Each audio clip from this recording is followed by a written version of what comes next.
Last time we discussed the science and engineering of transistors. Today we'll see the application side of it, how one goes about designing a chip. There are three main types of activities in semiconductors: designing, fabrication, and testing and packaging. Companies that do just testing and packaging are called OSATs, short for outsourced semiconductor assembly and testing. Companies that do fabrication are called foundries, and companies who do just designing are called fabless semiconductor companies. Companies that do both designing and fabrication are called IDMs, short for integrated device manufacturers. Intel and Samsung are IDMs. Qualcomm and Apple are fabless companies, and TSMC is a foundry.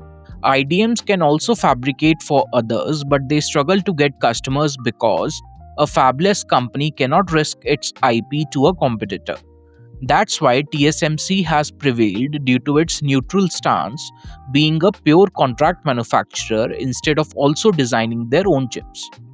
It may look counterintuitive, but the highest value in the supply chain lies with the fabless companies and not with the foundries.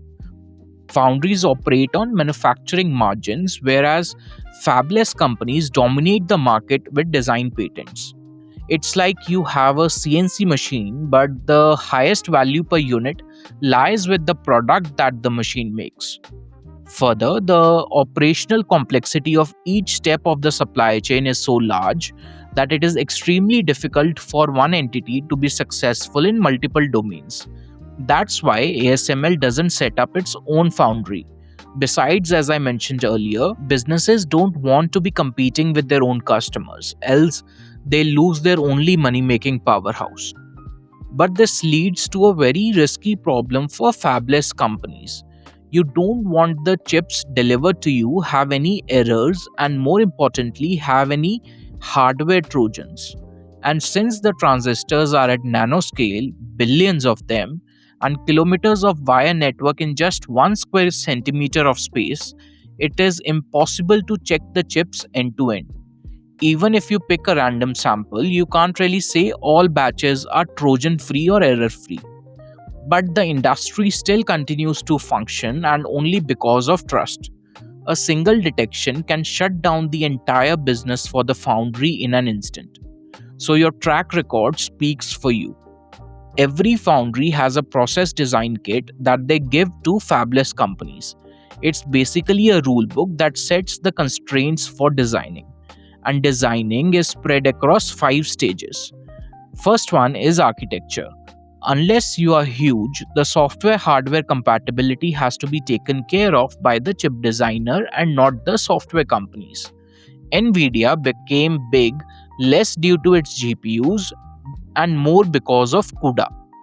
Making hardware is still easy, but no matter how powerful your chip, if it doesn't sync with the software, it is useless. And as we'll see, how multiple physical transistor layouts are possible for a same given task.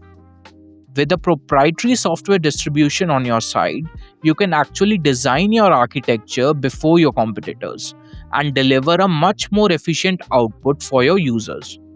That's what makes Apple so great, because it controls both the hardware and software. Architecture is the abstraction layer which includes the processing elements, memory hierarchy, power and clock strategy, data flow, among other things.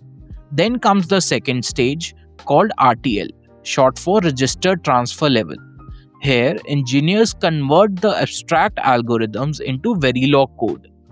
For example, at each clock tick, move data from register A through this logic into register B. This happens largely through flip-flops and multiplexers with gates in between.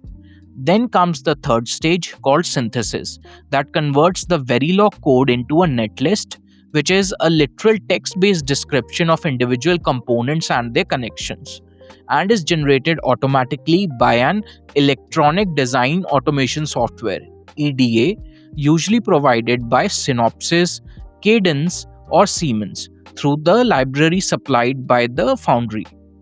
This automated conversion translates different algorithms for the same given task into different hardware connections, creating differences in speed, power, area, and cost, which are actually the trade offs a designer has to make at the abstraction level. Two teams given identical requirements can produce chips that differ 2 to 3 times in efficiency. In the fourth stage, called place and route, which again happens through a software but under the designer's constraints and flow plans, run for days on server farms and arranges the electronics into physical positions along with respective wiring, outputting a GDSI file containing 2D geometric patterns for each layer of the chip for the foundry to make photomasks and print chips with light. So, to summarize, RTL says what the circuit does, netlist says what the circuit is, and GDSI says where every piece physically sits. In the final fifth stage, extensive checks take place before GDSI is sent to the foundry. These include checking every geometric pattern against the foundry's 10,000 plus manufacturing rules, electrical checks, DFM checks, which include filling empty space on the chip so there's no room to add foreign circuits, alongside planting deliberate patterns to catch copycats. Then there is LVS check, short for layout versus schematic, which essentially reverse engineers the netlist from GDSI and match it with the original. There are many other checks as well, all approved by the foundry itself. Designer foundry engagement is NDAs and contracts heavy to prevent any kind of IP leakage. And information is shared internally strictly on a need to know basis, so no individual can construct the entire technology by themselves. Even one such instance will vaporize the foundry's customer base. But once a chip is manufactured and out there in consumer devices, anyone can reverse engineer them.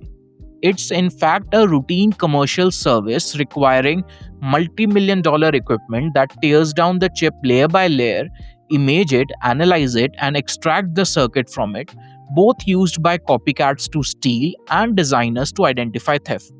India has the Semiconductor Integrated Circuits Layout Design Act SICLD 2000, which covers the physical arrangement and prevents the geometry from being photographed, copied, and reprinted by someone else for a duration of 10 years. We already discussed the patents in the previous episode of the Deep Tech podcast. Qualcomm owns hundreds of thousands of patents in total, of which some got written into the 4G 5G standards. So now every phone maker pays Qualcomm royalties irrespective of the chip brand they use, also referred to as the Qualcomm tax by the critics. Note that a lot of know-how is preserved as trade secrets, which through small factors accumulate and compound to a large enough difference in efficiency and output, as we discussed in the earlier part of the video. Each step within chip design can take over a decade to master, and resources with a high-end skill set are very scarce. That's all about designing a semiconductor chip. See you next week.